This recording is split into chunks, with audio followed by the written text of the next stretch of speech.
Estou muito feliz, expectativa de que seja uma noite muito poderosa, muito abençoada, muito especial.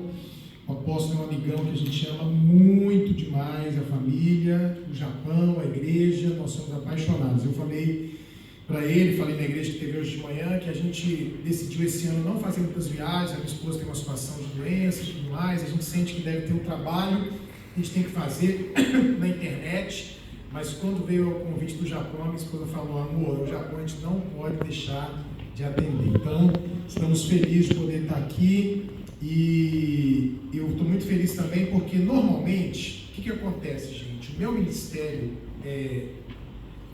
eu tenho uma igreja local, né, a Igreja Batista Ministério da Graça em Brasília, e o meu ministério de família cresceu muito no Brasil e fora, então eu sou chamado para pregar fora 98% das vezes para falar de casamento e família. Obviamente é o meu chamado, é o que Deus falou comigo, tal e tal. Algumas poucas vezes eu prego uma mensagem diferente, que não é de família, porque Deus fala comigo ou porque o pastor pede, a não ser na minha igreja. Na minha igreja a gente faz o congresso de família, o encontro de casais, mas no dia a dia dos domingos, lá quando eu estou lá, eu prego mensagem para a igreja, né? Não é de família.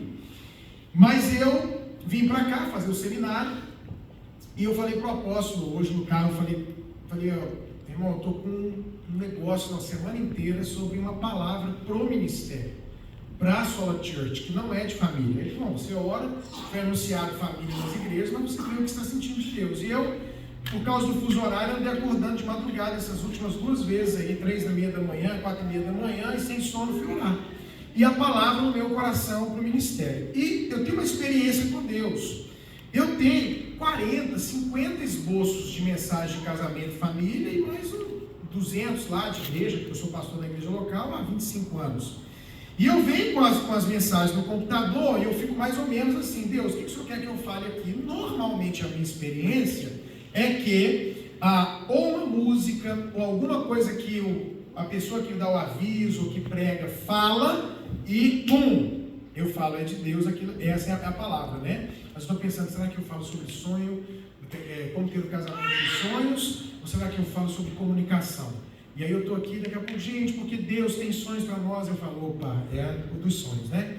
Então, a nossa irmã que estava aqui fazendo a direção, ela já foi usada por Deus para falar comigo que eu ia pregar. Só que aí o apóstolo subiu aqui, você vê, a gente esteve na igreja lá do pastor Jacob de manhã, e ele não falou nada de recomeço lá. Ele só me apresentou, falou de Vasco da Gama, que a gente torce pro Vasco, essas coisas.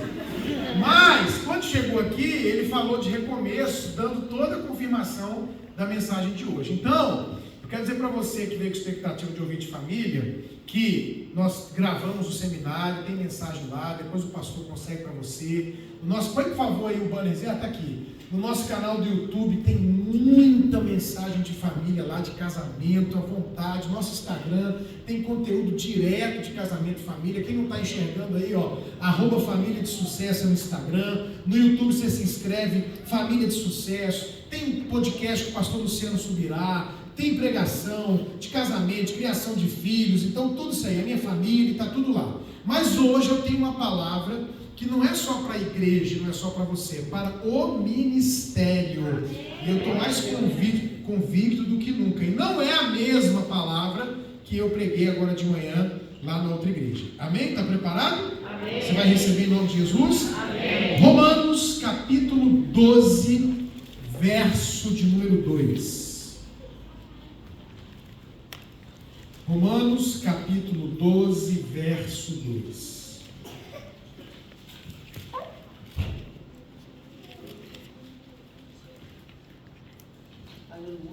Romanos 12, 2, aonde a Bíblia diz assim: e não vos conformeis com este século, mas transformai-vos pela renovação da vossa mente, para que experimenteis qual seja a boa, agradável e perfeita vontade de Deus.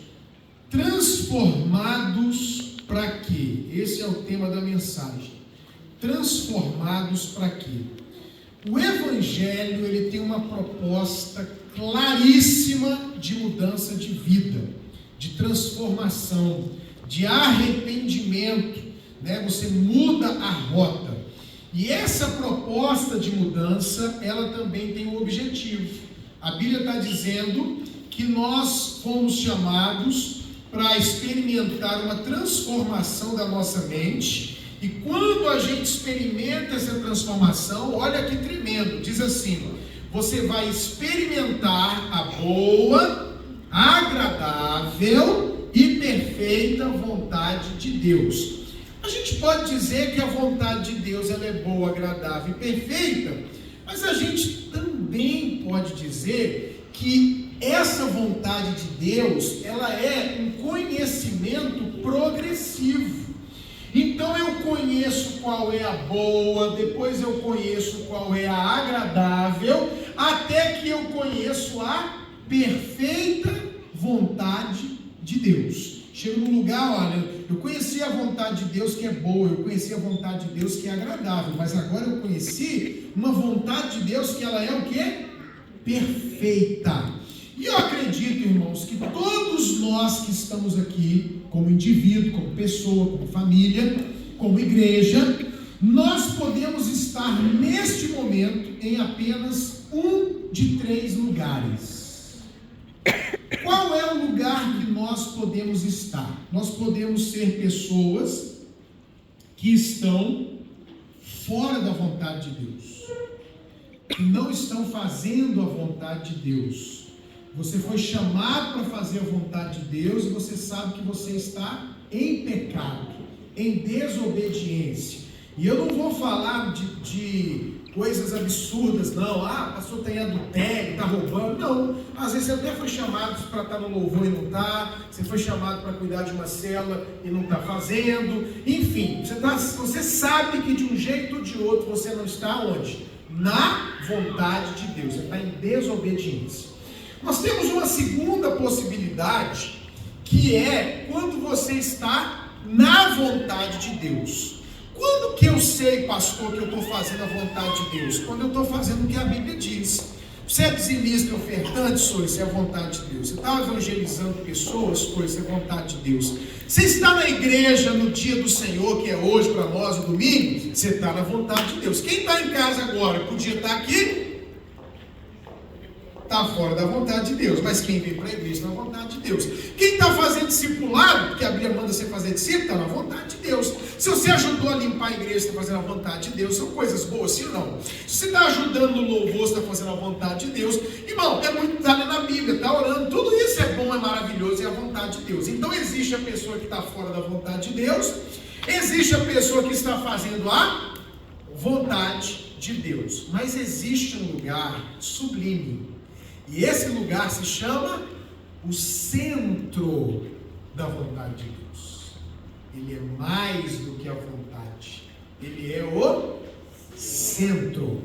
A gente lembra que Israel ele era conduzido pela nuvem, né? Então quando a nuvem se movia, o povo se movia. Mas você pode, levando dentro desse contexto aqui, ter gente que está debaixo da nuvem, mas assim, um passinho e o sol já pega. Não é? Então ele está aqui na nuvem, mas o sol está colado. Ele está na nuvem, mas está aqui, ó, perigoso. Mas tem um grupo que está onde? Lá no centro da nuvem. Lá no lugar onde é o centro. Então existe um lugar que é o centro da vontade de Deus. E eu decidi, irmãos, há alguns anos atrás, que eu não quero só a vontade de Deus. Eu quero o centro da vontade de Deus. Eu quero ficar no lugar. Hoje de manhã, hoje é meu aniversário. Quando eu estou contando isso, só quero contar o que eu vou contar agora. Eu estava hoje, quando eu acordei, a primeira coisa que eu falei para Deus é: Senhor, o meu presente, entre algumas coisas que eu pedi para Ele, eu falei: Deus, eu quero estar no centro da Tua vontade. Eu não quero fazer a Tua vontade, eu quero fazer a Tua vontade, que a Bíblia diz que ela é o quê? Perfeita. Essa vontade perfeita é que se chama centro da vontade de Deus. E agora eu quero contar uma experiência que eu tive, para depois comentar algumas coisas com vocês sobre esse texto e sobre o que eu creio que é uma palavra de Deus para o apóstolo, para os pastores e para essa igreja. Eu fui pregar em Joinville, para família, para casais. Estava lá com um pastor que eu já conhecia há algum tempo, não é um amigo, mas eu já tinha um relacionamento com ele e tal. E nós estávamos lá conversando e tudo, e ele foi me buscar em alguma cidade de Santa Catarina, que ficava mais ou menos a 1 hora de Joinville. Eu estava pregando numa cidade, ele me buscou lá para ir para Joinville para pregar na igreja dele. E a gente no caminho, conversando e tal, começamos a falar de igreja. Quando a gente começou a falar de igreja, eu não sei nem por que aconteceu isso, no meio do caminho a gente começou a conversar e eu falei assim, pastor, eu fico às vezes em crise, que eu acho que é a crise que um pouquinho o apóstolo está, por causa do tema aqui. E eu dizia assim, puxa pastor, parece que o evangelho da minha época era um evangelho diferente.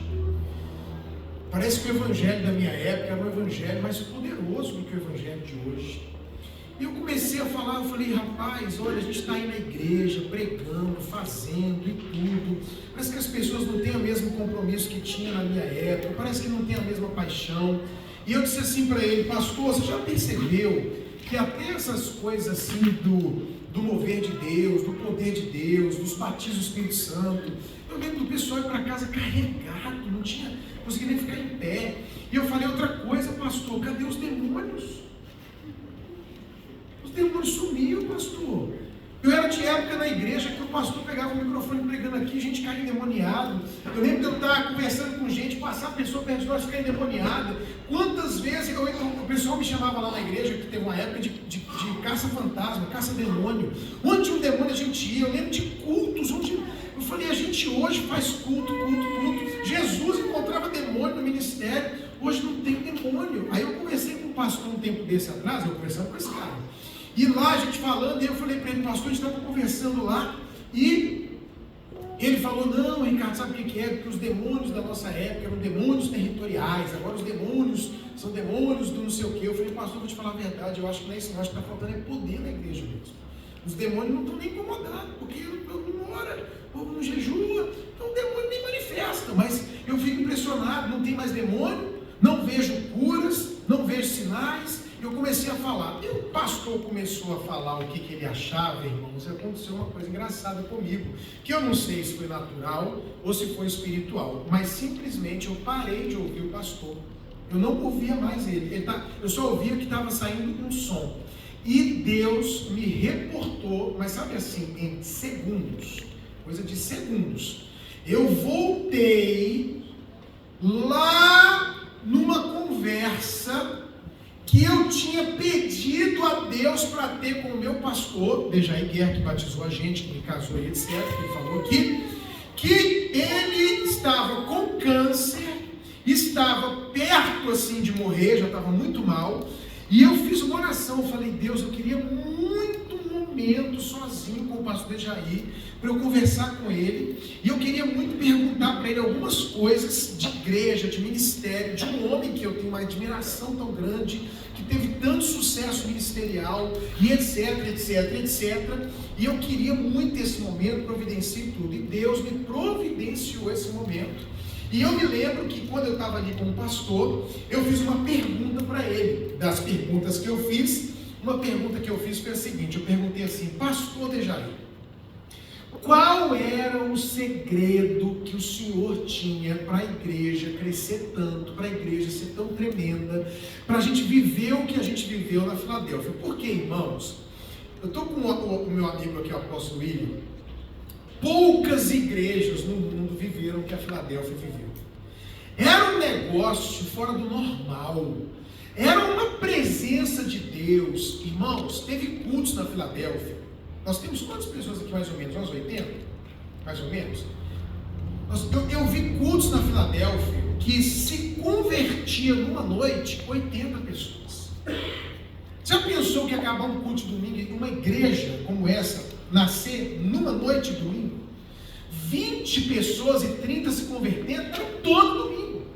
Todo domingo, 20 e 30, e tinha essas explosões, 50, 60. Eu lembro de uma noite que chegou 80, 90 conversões, não parava. Deus te abençoe, Deus te abençoe, Deus te abençoe, lá no apelo, Deus te abençoe, Deus te abençoe, quem quer Deus te abençoe, Deus te abençoe. Quando chegou no altar, não cabia de gente. Eu me converti ali, ele se converteu ali, um monte de gente se converteu ali, são pastores hoje espalhados pelo Brasil, pelo mundo. Gente, era poder, era presença. Os cultos de segunda-feira, de sábado, de jovens eram tão grandes que teve que multiplicar para segunda-feira. Era sábado, era segunda, era conjuban, era glória, era poder. A apóstola Valnice pregando nos conjuban lá, e a glória, irmão, e ela falava: chuva para, a chuva parava, vento para, o vento parava. E ficava assim, meu Deus, porque a gente estava num complexo, você estava nesse conjuban? Que entrava água assim, ó, chovendo, e aí o som acabou, a luz acabou, o povo ficou desesperado, e todo mundo orando, porque era um momento de avivamento e tal. Aí eu lembro que o Clebinho, o pessoal do som, chegou no apóstolo, né, aquela pastora, apóstolo Valnice, missionária, sei lá, e não sei o que, ela, peraí, ela deu um grito no estádio: vento, pare! Irmão, parou na hora. Eu falei: meu Deus do céu, que é isso? Igual o povo com Jesus, né? Quem é esse que até o vento obedece?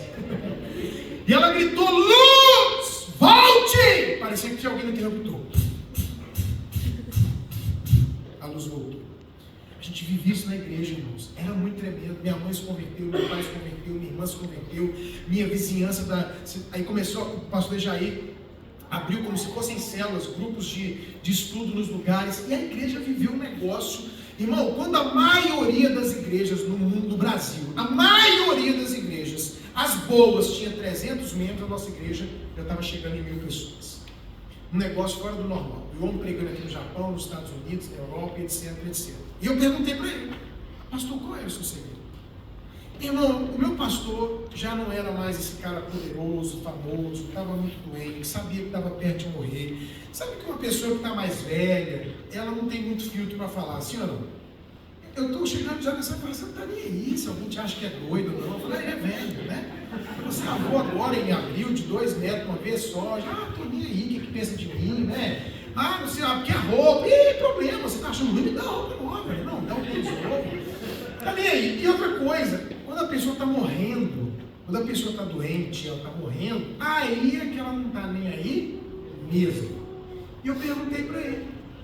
E eu esperava a resposta: Ricardo, meu segredo foi que eu pintei a igreja de azul e vermelho, dá um contraste.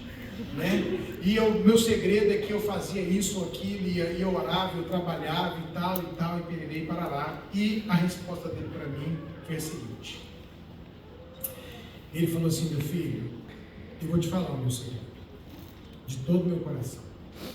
E eu falei: o que era, pastor? Ele falou: só uma coisa, Ricardo, é o segredo para você viver aqui. E aí meu Deus, fala antes de você morrer, pelo amor de Deus. Não vê aquelas coisas de filme, o segredo é...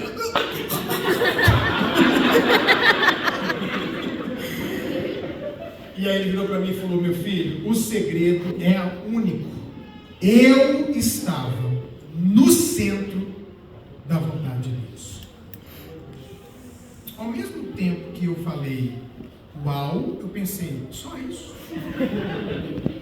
Não tem um negócio assim fantástico? Ele falou, aí ele pegou e falou para mim assim: você acredita que existiam pastores naquela época que oravam, tanto que oravam, que ele era um homem de oração, que oravam, tanto que oravam e até mais? Eu falei: com certeza. Ele falou: com certeza. Homens de Deus que oravam e oravam até mais do que eu. Você acredita que tem pastores que amam Jesus como amo ou até mais? Eu falei: sim. Que leem a Bíblia? Sim. Que estudam mais do que eu? Sim. Você acredita que tem pastores que querem crescer, que querem vencer, multiplicar? Tudo? Eu falei: sim. Igual ou mais? Sim. Tem gente que não, mas tem. E por que eles não estão vivendo isso? Ele falou: sabe por quê? Eles não estão nesse lugar. O centro da vontade. Eles estão fazendo a vontade. E a vontade é boa. A vontade é agradável. A vontade é maravilhosa, mas não é perfeita. E eu tinha esquecido dessa conversa. Eu não me lembrava dessa conversa. E quando esse pastor estava falando comigo, nesse momento que eu fiquei surdo, eu lembrei dessa conversa. Deus me fez lembrar. Daquele momento da conversa ali, também em questão de segundos, eu estava na porta da minha igreja quando eu comecei a minha igreja há 25 anos atrás.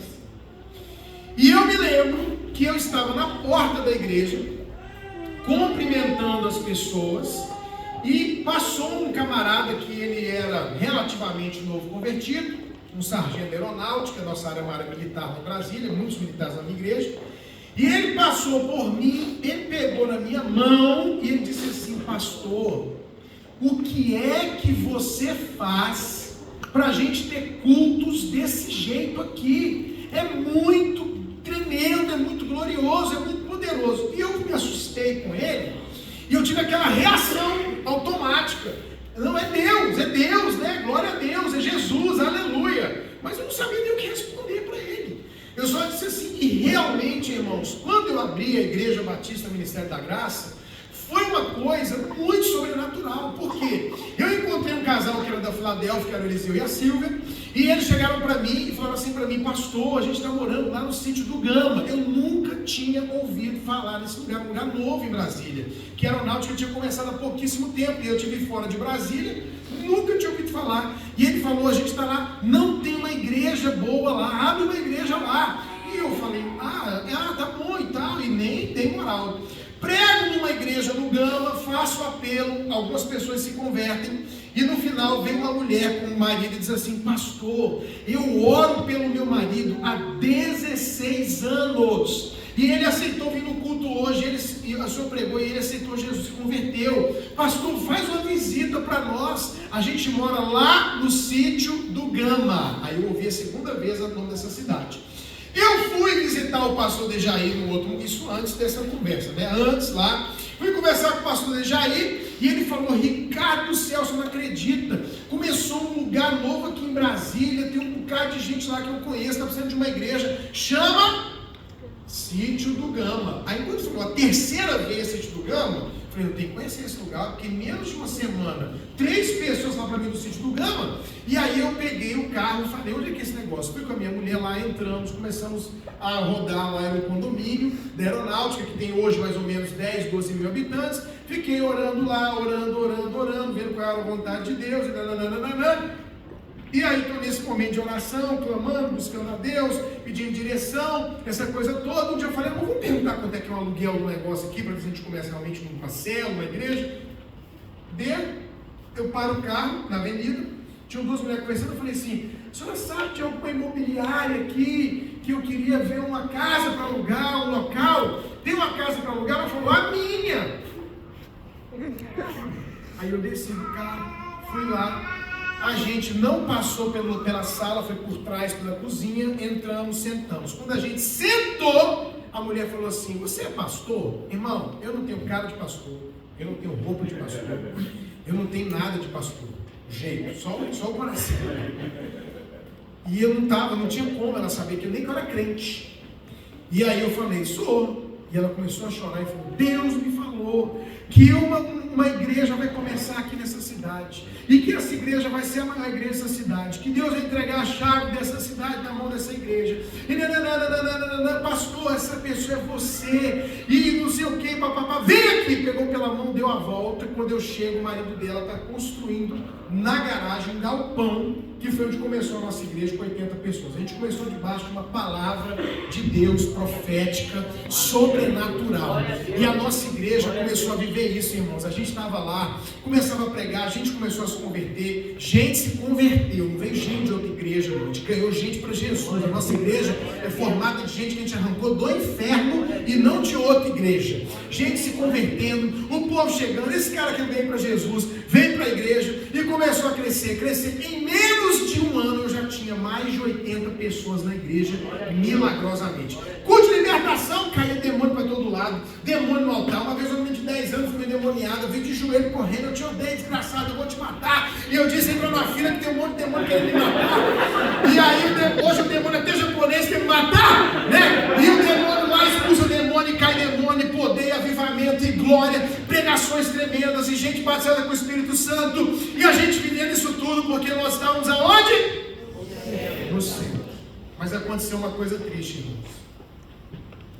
Eu saí do centro da vontade de Deus. E o meu pastor falou a mesma coisa para mim no dia da conversa. ele disse assim para mim, quando ele estava me contando essa história, ele falou para mim: Ricardo, olha que coisa que ele me falou. Eu saí do centro da vontade de Deus e eu nunca mais consegui voltar. E naquele dia, dentro daquele carro, com aquele pastor de Joinville, Deus me lembrou da conversa com ele, Deus me lembrou como começou a minha igreja, e Deus me falou: você saiu do centro da vontade. E sabe o que aconteceu, irmãos? A nossa igreja era uma igreja de 100 e poucas pessoas, com muita presença de Deus, muita presença de Deus, mesmo. Louvor, unção, presença, manifestação. Mas aconteceu um negócio. Eu comecei a dizer que eu queria crescer, e eu queria crescer a qualquer custo. E eu cresci. Muito. A nossa igreja começou a crescer muito. Só que nós perdemos a presença. Não, Deus, eu posso falar para vocês, eu tinha muita gente na igreja. Eu tinha provavelmente o dobro de pessoas que eu tenho hoje, mas eu não tinha Deus na minha igreja. Deus não estava lá, Deus não incomodava. Mesmo que tinha dinheiro, mesmo que tinha gente, mesmo que tinha tudo, não tinha mais a presença. E aí eu quero te parar essa história aqui e eu vou terminar ela lá no final da mensagem. Quando aquele pastor, quando tudo isso aconteceu, eu não sei se demorou tipo 3 minutos, 5 minutos, esse meu boom, eu apaguei assim, de ouvido, né? Não foi nada, estava ali sentado, estava até ouvindo, mas não estava ouvindo o pastor. Quando eu voltei, ele estava falando dessas coisas ainda, ele me deixou no hotel, e quando eu cheguei no hotel, eu fui orar. E Deus começou a me mostrar algumas coisas. Lá em Atos 2, 42, 47, vocês conhecem, não precisa nem abrir, se quiser só acompanha, a gente fala muito na visão celular sobre esse texto, né?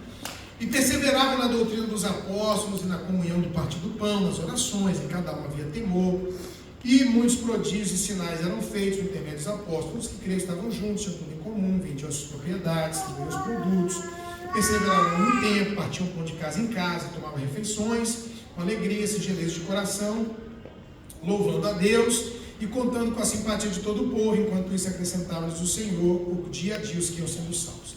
Quando eu li esse texto, Deus me falou claramente uma coisa. Ele me mostrou um pequeno detalhe que tem aqui no finalzinho dessa história toda aqui do Atos 2, do 42 ao 47. Diz assim: enquanto isso, acrescentava-lhes o Senhor os que iam sendo salvos. E, irmãos, eu posso dizer para você que eu tive e tenho a mesma experiência que o pastor Dejair teve. Eu tive na minha igreja local e eu tenho hoje no Ministério Família de Sucesso. Sabe o que acontece quando você está no centro da vontade de Deus? Simplesmente as coisas acontecem. Flui. Vai. Quem tenta explicar isso é até meio malandro, porque não tem explicação. Não tem explicação. Foi o que o meu pastor falou: cara, eu vou dizer para você que é porque eu estou orando, porque eu estou lendo a Bíblia, estou jejuando. Isso é o básico, tem que ser feito, isso é o mínimo.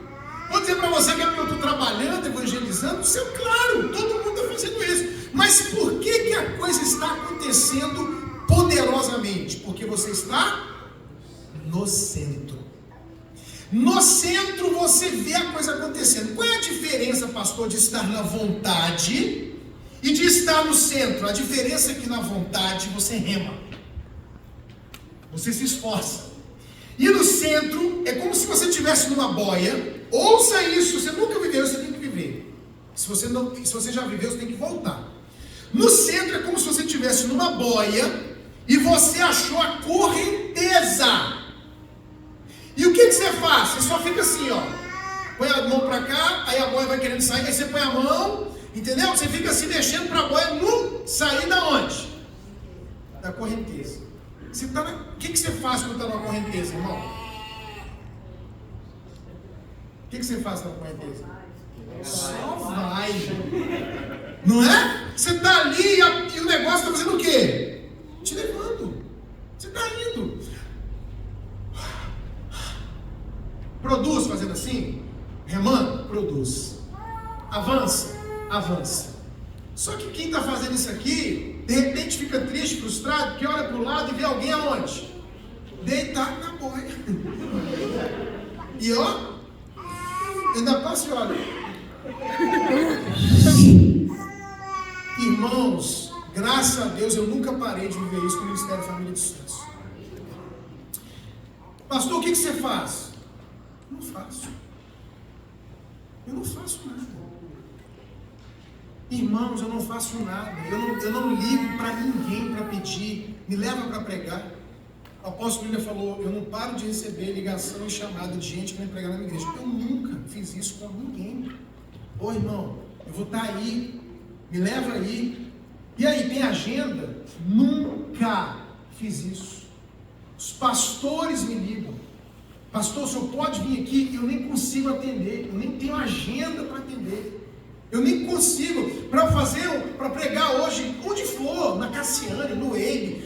Teve muitas situações na minha vida que eu fui chamado para pregar nos Estados Unidos. Se o Malafaia me ligar, não tenho agenda. Eu não tenho como. Meu Deus, como eu queria ir, pastor Malafaia. Eu queria demais, não tenho. Não posso, não consigo. Você me avisou em cima da hora. Eu não sei o que acontece. Simplesmente o ministério é falado, é comentado. A chamada vem, a coisa flui. É a agência me chamando para fazer. Não faço nada. Por quê? Porque eu estou fazendo a perfeita vontade de Deus. E quando você está na vontade de Deus perfeita, acredite em mim, a coisa acontece. O que a igreja fazia para ter multidões? A Bíblia diz, o Senhor acrescentava. Ah, mas a igreja estava orando, jejuando. Sim, mas quem dava o crescimento? O que o apóstolo Paulo falou? Um planta, um rega, mas quem dá o crescimento é? Tem milhares de pessoas fazendo milhares de coisas e não tem um crescimento que às vezes outra pessoa, que todo mundo olha e diz, rapaz, esse cara nem estudou, esse cara nem fez isso, esse cara nem tem capacidade, esse cara é feio, tudo deu errado, e ele está bombando. Por quê? Porque ele achou a correnteza, o centro da vontade de Deus. Então deixa eu falar uma coisa para vocês. Eu acredito em modelo M12 e outros modelos de crescimento da igreja. Acredito. Mas não acredito que o mais importante é o modelo. Porque se eu acreditar que o segredo está no modelo, qualquer pessoa que fizer um modelo, mesmo se não for de Deus, mesmo se não for crente, vai estar certo. É franquia?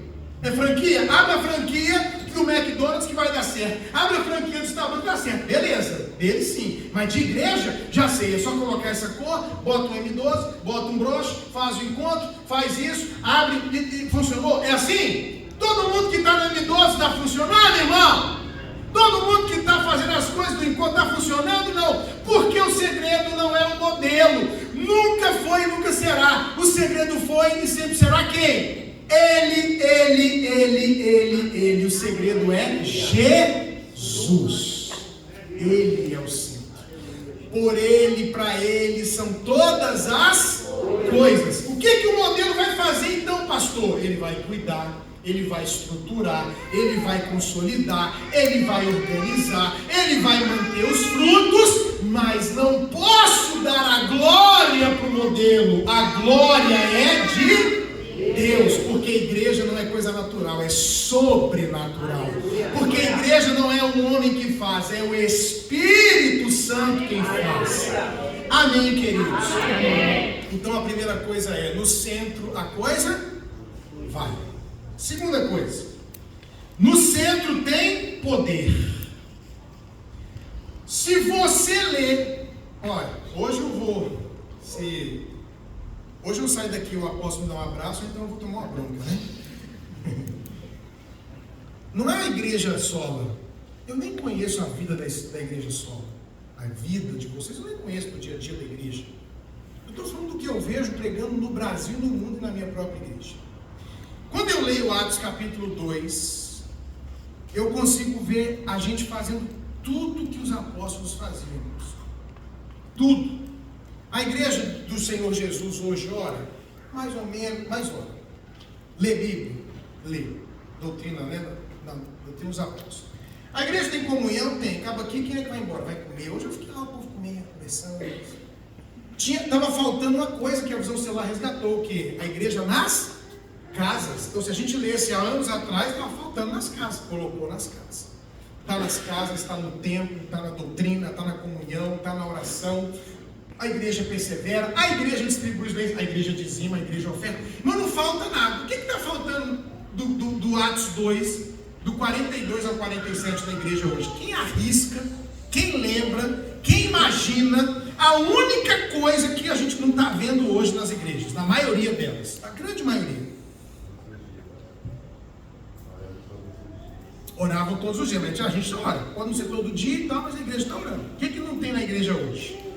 Em cada alma havia temor e muitos, diga comigo, muitos, prodígios e sinais eram feitos. Cadê os prodígios e sinais, irmãos? Quem aqui é líder de célula? Você é líder de célula? Vem aqui. Você vai crescer, vai multiplicar. A semente é boa, independente de quem planta. Amém? Irmãos, vocês, apóstolos, te falo de coração. Certo? Eu sou um cara franco, verdadeiro e sincero. O apóstolo William, já há muito tempo, agora então, está com várias igrejas, é um modelo para mim de liderança, pastoreio e crescimento. A igreja de vocês cresceu mais que a minha igreja. É um modelo. Mas deixa eu falar uma coisa para você que sonha, que eu tenho certeza que você está aqui, você sonha em crescer, multiplicar, sonha até um dia ser pastor em nome de Jesus. Deixa eu te falar uma coisa que é poderosa. Levanta um cara da cadeira de roda, dá na sua célula, para você ver o que vai acontecer na sua célula. Cura pessoas doentes na sua célula. Quando entrar alguém na sua célula, traga uma palavra de conhecimento para aquela pessoa, o japonês que é ateu, e fala assim para ele: Deus me mostrou agora que você estava na sua casa pensando em morrer, que você estava na sua casa agora falando isso e isso e isso. Tem como alguém saber o que está na sua casa? Não. Pois é, Deus me falou o que você estava pensando hoje agora, assim, assim, assim. Porque, irmãos, eu me converti com esse evangelho. Tinha cura milagrosa, tinha sinais, tinha poder. A pessoa entrava na igreja, ela não tinha como dizer que Deus não estava ali, ela sentia a presença de Deus. Eu sinto alguma coisa aqui, gente. Meu pai era ateu. Eu convenci ele de entrar no culto, só precisou uma vez de entrar no culto. Ele entrou, ele aceitou Jesus. Minha mãe odiava crente, mas ela entrou, a palavra entrou, o poder entrou, a presença estava lá, ela se converteu. Minha irmã estava perdida, se prostituindo, se converteu. Eu estava na droga, na desgraça, me converti, meu irmão. Por quê? Porque tinha poder de Deus na igreja. As células têm que ter tudo bonitinho. A Bíblia fala que uma igreja, uma célula, vamos colocar, tem que ter ordem e não é bagunça, não, é ordem e decência. Tem que arrumar a cadeira, irmão. Tem que bater na porta, o povo evangelizar na rua. Tem que fazer o modelo direitinho. Tem que ter o discipulado, tem que acompanhar. Mas também tem que ter poder, sinais e prodígios. Porque senão a gente cansa. A gente cansa de ficar tentando convencer a pessoa com raciocínio. E ó, e vai. Eu desafio alguém aqui a começar a buscar esse poder. E falar assim: olha, na célula, o cara vai começar a falar: qual é o seu nome? Vanderlei? Na célula do Vanderlei, quem vai lá é curado. Você vai ver. Amém. Aí a pessoa que você não precisa chamar, gente, traz visitante, chama alguém. Não, ele vai pegar e falar assim: meu Deus do céu, você está doente, tá? Vamos ali no Vanderlei que você vai ver. Vamos lá na célula do Vanderlei. Você vai ser curado hoje. O que foi? Está com problema? Vem cá. Ele vai. É profeta. Quem gosta de profeta? Irmãos, eu adoro profeta. Eu não vou atrás de profeta, mas eu adoro quando o profeta vem e fala. E ele é de Deus mesmo, ele é profeta de verdade. Olha, Deus me falou. Nossa, que delícia. Aí às vezes eu falo assim, alguém fala para mim: pastor, o cara é profeta, então não fala quem eu sou, não fala que eu sou pastor, não fala nada. Estou passando perto, eu fico do lado. Quem sabe, né? Vem uma palavra de Deus. Nem sempre vem, mas às vezes vem. Então, deixa eu te falar uma coisa, uma delícia. Quando os sinais e os prodígios começam a acontecer, irmão, o povo vem atrás. O que Jesus fazia? Obrigado, Pedro. O que Jesus fazia? Curava o povo, libertava o povo, e aonde ele ia, o que acontecia? Por que irmão? A alma do ser humano tem fome e sede de Deus. A alma do ser humano quer Deus. Por isso que a Filadélfia crescia, o povo ia.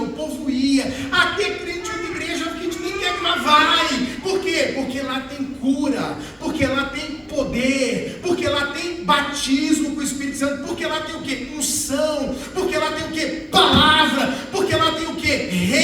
Revelação. Por isso que o povo vai, o povo ia. Então lá no centro, deixa eu te falar uma coisa, tem dons, tem poder, tem glória, tem fogo, tem avivamento, tem até demônio.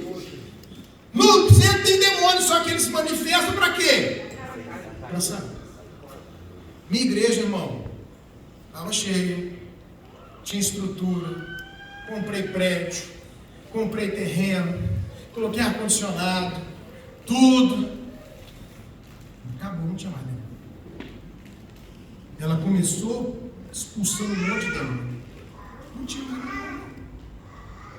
E eu estava em crise, cadê os demônios? Não tinha mais gente sendo carregada. Eu lembro de ele era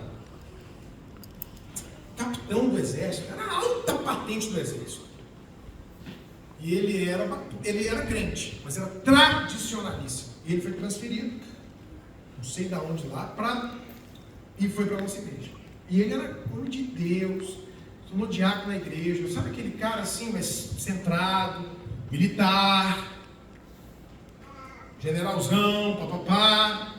Irmão, teve um culto que a gente terminou lá, esse homem estava no chão, babando, falando em línguas. Só Deus faz um negócio desse com um cara que é general, um senhor de idade, tradicional, só Deus. No outro dia, a esposa dele me ligou: pastor, pelo amor de Deus, vem aqui em casa, meu marido vai morrer. Ele está falando em línguas desde ontem, ele está vermelho, ele não come, ele não dorme, ele não bebe. Para isso aqui, pelo amor de Deus. Olha o que ela estava pedindo. Ela estava pedindo para eu parar o que hoje eu falo: Jesus, pelo amor de Deus, faz de novo. E aí eu fui lá e orei com ele, irmão Davi.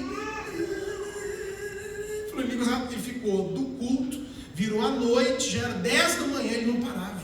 De poder, de presença, de glória, de unção. No centro da vontade de Deus tem modelo, no centro da vontade de Deus tem consolidação, discipulado, tem doutrina, mas tem prodígios e sinais. Só que o poder e a presença, o poder, aliás, é diferente da presença. E tem muita igreja que descobriu um caminho para receber poder. Porque se você ora, se você jejua, se você se consagra, se você sobe monte, se você faz coisas, você vai receber poder. Mas Deus me falou sobre a presença. E aí eu preciso que você abra agora a Bíblia. Lá em Êxodo capítulo 33, do verso 1 ao verso 3.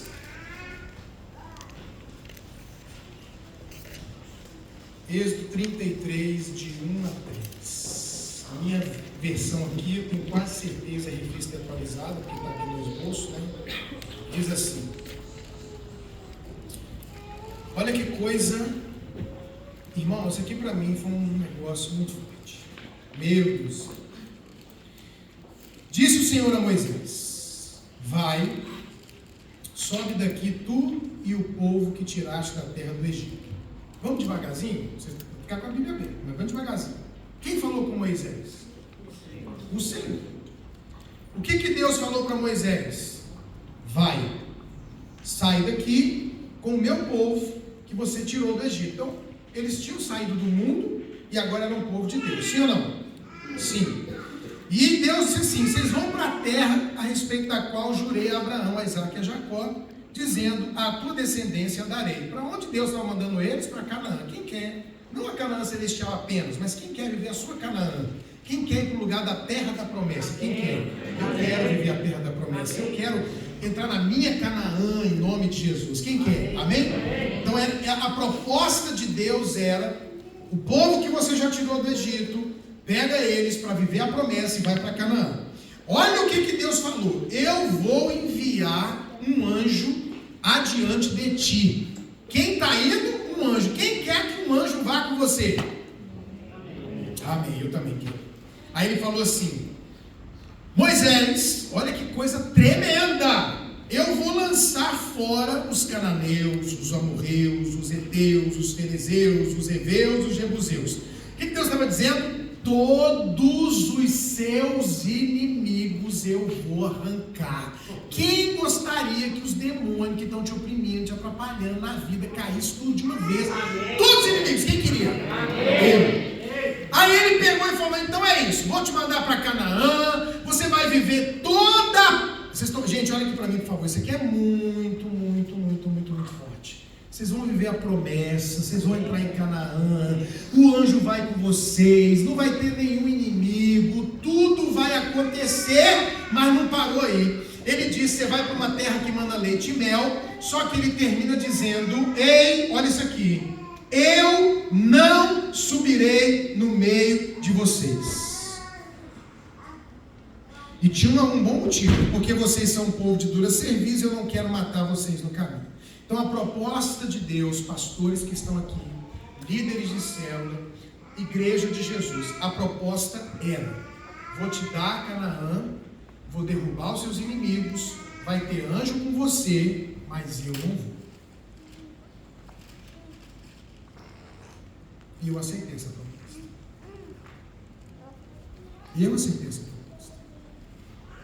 Os demônios foram saindo, a igreja foi crescendo, eu fui vivendo as promessas, só que a proposta é: tudo isso, mas eu não vou.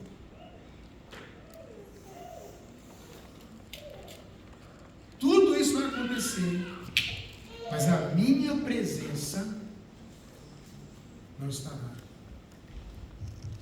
E tem muita gente aceitando essa proposta,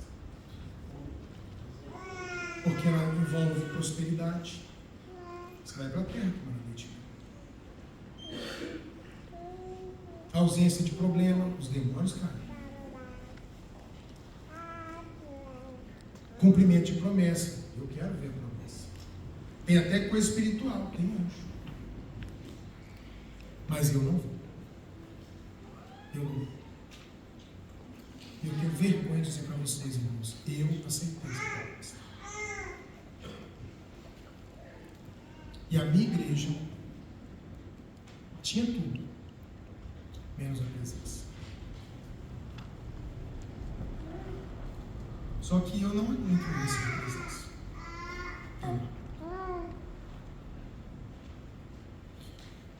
Eu comecei a orar e falei: Deus, eu não quero isso. Eu não quero 1.000, 2.000 pessoas se isso custar a sua presença. Não quero. Eu não quero dinheiro se isso custar a tua presença. Eu não quero. Eu prefiro continuar lá no deserto, onde eu tinha a tua presença. E olha o que aconteceu. Pula lá para o verso 15. Do mesmo capítulo, Êxodo 33, verso 15. Então lhe disse Moisés: se a tua presença não vai comigo, não me faça sair desse lugar. Sabe o que Moisés falou? Eu fico aqui. Eu não vivo a promessa se o Senhor não for comigo. Porque para mim é importante. Não é isso do Senhor. Como é que as pessoas vão saber que eu achei graça aos teus olhos, eu e o teu povo? Não é porventura em andares conosco. As pessoas não vão saber que o Senhor está comigo só porque eu prosperei, só porque eu cresci e multipliquei, não. As pessoas vão saber porque o Senhor anda conosco. De maneira que somos separados. Esse é um povo de verdade separado para Deus. De todos os povos da terra, disse o Senhor a Moisés: então, Moisés, porque você não abre mão da minha presença, eu farei tudo isso que eu disse, porque você achou graça aos meus olhos, e eu te conheço pelo nome. Tudo que eu falei eu vou fazer, e eu vou estar com vocês. Sabe o que acontece, irmãos? A igreja, ela não pode nem ser só poder, porque há muito poder em alguns lugares sem presença. E creia, isso é possível. Pessoas sendo usadas por Deus, pessoas com dons extraordinários, pessoas que profetizam, pessoas que são incríveis no culto, pessoas que são tremendas, mas já não há sobre a vida delas a presença. Presença. E o que eu creio que é a proposta que Deus colocou no coração do apóstolo: recomeço, voltar atrás, é não perder o poder e a presença. O poder e a presença é viver sinais, prodígios, maravilhas, é ver a coisa acontecer e dizer, irmãos, como sempre deveria ter sido para nós: é o Senhor. Não tem como, irmãos. Deixa eu te falar uma coisa: pessoas podem se enganar comigo, porque não me conheceram ou não me conhecem, mas eu sei que todo o sucesso que eu tenho, eu não tenho nada a ver com ele. Por isso eu não posso receber a glória. A glória, ela é toda de Deus. Meu casamento, glória a Deus. Meus filhos, glória a Deus. Meus filhos falam coisas de mim, irmãos, que eu falo: gente, eu não sou isso. Pai, isso é isso, aquilo, outro. Não. Só pode ser Deus. Só pode ser Deus, irmão.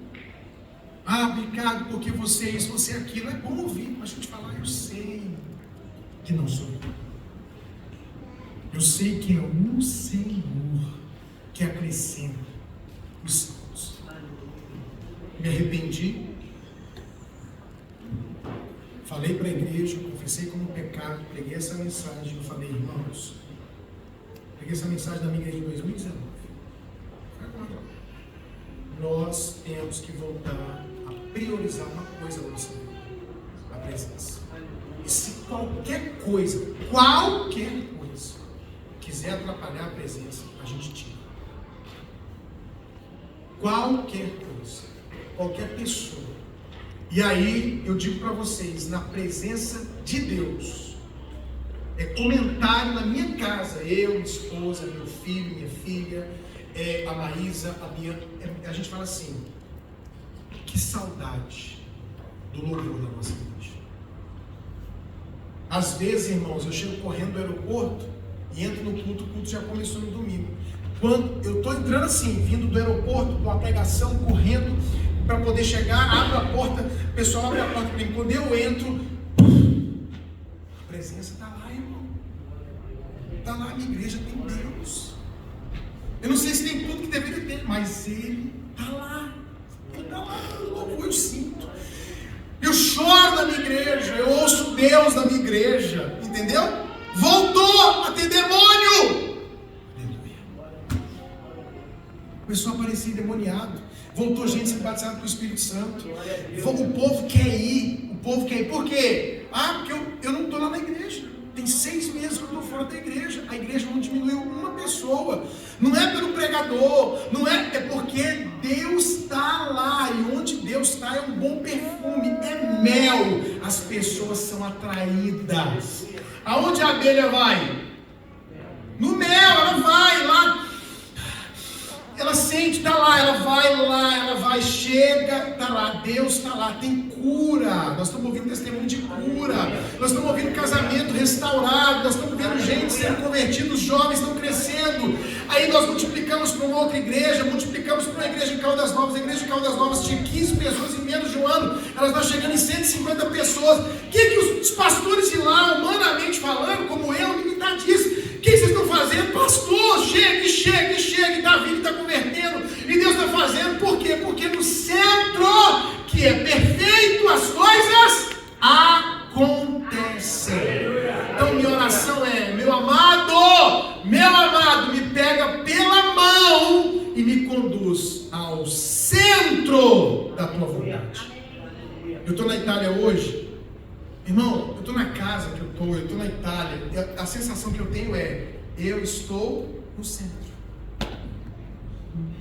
Deixa eu te falar uma coisa, vou terminar com isso. No Brasil, eu tirava férias, eu levava a minha empregada doméstica comigo. Não era problema para mim pagar o avião dela, pagar as diárias dela, para ninguém lá em casa fazer nada. Nada. A mulher limpava, cozinhava, eu comia onde eu quisesse em Brasília. Eu cheguei num ponto financeiro por pregar muito, vender muitos livros, a igreja, as viagens, as ofertas, minha vida financeira maravilhosa, meu apartamento, minha igreja crescendo, estamos construindo um templo agora para 1.200 pessoas, ministério bombando no Brasil, tem lá a moça, eu não trocava na minha casa uma lâmpada, eu tenho na igreja funcionário, em casa funcionário, eu não lavo louça há 29 anos que eu não lavo um copo. Nada, zero. Eu estou na Itália. Não tem empregado, irmão. É igual aqui, né? Não dá, é caro. Estou lavando louça. Quando eu lavei louça lá em casa, foi um evento. Filmaram. Entendeu?